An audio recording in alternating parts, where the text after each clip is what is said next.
911. Cardiac arrest. 25-0. We have a working fire. Hold traffic, shots fired. Is the reminder of how complicated socially it is to look at causes. One of the things I was shocked in your work to learn was how indifferent even back then the Philadelphia officials were. And there's the question, was that racism? Was that just narcissism? Was that just the status quo of bureaucracy? And that's nothing particularly American or particularly white. That is a struggle that we all face with of, well, this is how it's always been, don't rock the boat.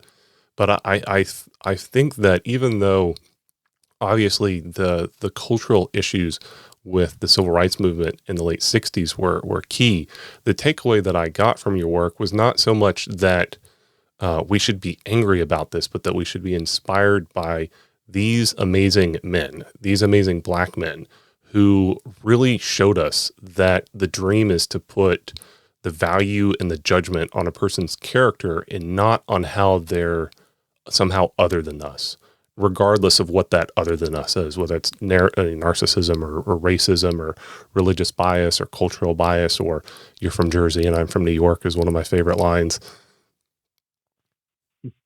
Yeah.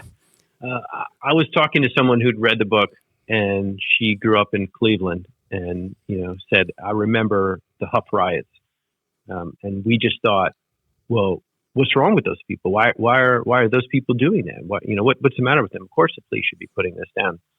The Huff riots is something that I discussed in the book, as sort of give context to what had happened to the Hill District. And once she read the book, she said, now I look at that history and I realized, like, oh, that's why they were so angry. I didn't know what had happened to them. And, I think you need to put these sort of things into context in order to be inspired or to be inspired by what people did, because otherwise, you're right. It just looks like, simply saying like, oh, well, there's this unbridgeable divide between white and Black, between me and you, between Jersey and New York.